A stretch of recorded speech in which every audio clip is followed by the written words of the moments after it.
अगर कोई ऊंचाई पर पहुंचा है तो वह उसकी अच्छी आदतों के कारण पहुंचा है। उसने उतनी प्रैक्टिस की है, उतनी एनर्जी दी है, उतना एफर्ट दिया है। और जो व्यक्ति नीचे गिरता चला जा रहा है, योग्यता होने के बावजूद भी, अच्छी डिग्री होने के बावजूद भी अगर वो नीचे गिर रहा है, इसका मतलब है उसकी आदतें ही उसे गिराती हैं। जीवन भर हम जो अभ्यास करते हैं तो होता क्या है, रिटायरमेंट के बाद भी लोग वैसी ही चीज़ें करते हैं। तो जो भी प्रोफेशन में आप हैं, ज़िंदगी भर आपने जो किया फिर वही आप करने लग जाते हैं। रशिया में इन आदतों पर बहुत सारे प्रयोग हुए। पावलोव एक साइंटिस्ट ने एक प्रयोग किया।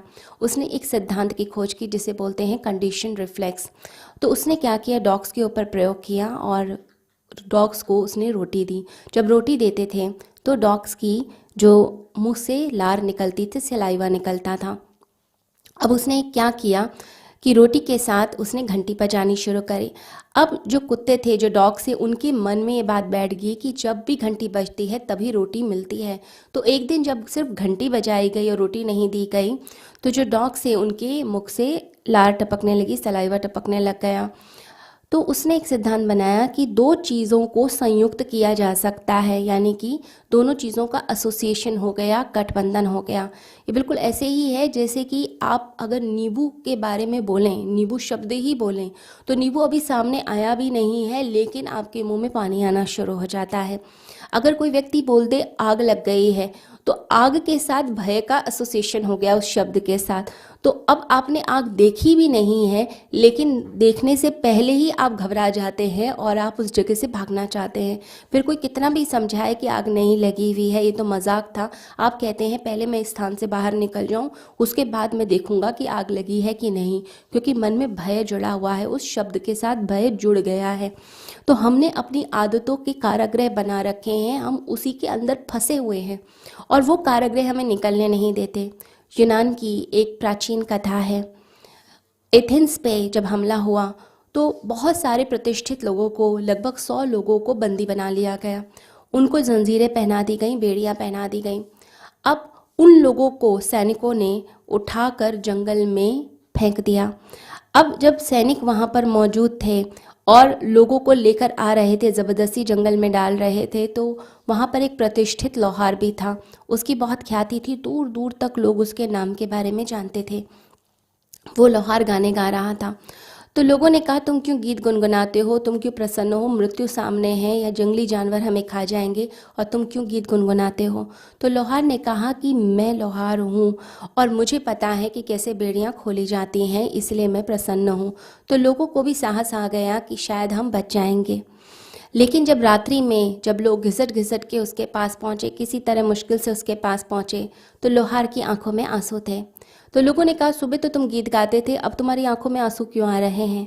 तो लोहार ने कहा कि जब मैंने इन जंजीरों को देखा तो मैं हैरान हो गया।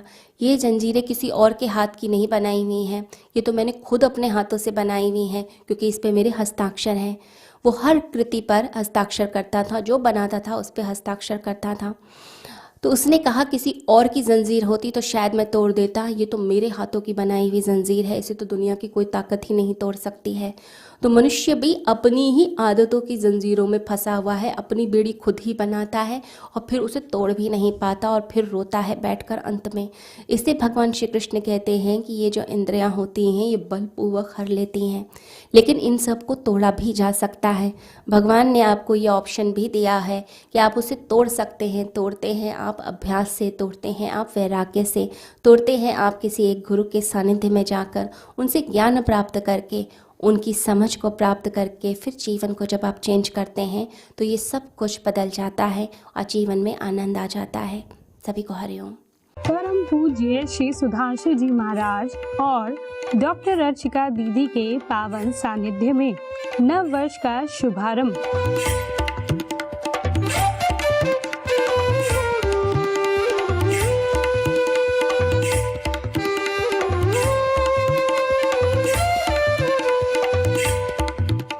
नव प्रभात 2023 कार्यक्रम की रूपरेखा 30 से 31 दिसंबर 2022।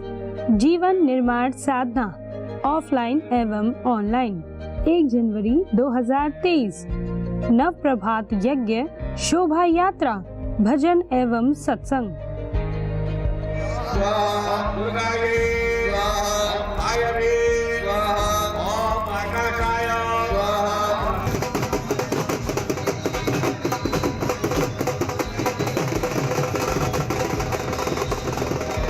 स्थान आनंद धाम आश्रम बक्करवाला नई दिल्ली। आयोजक विश्व जागृति मिशन। पंजीकरण हेतु संपर्क करें।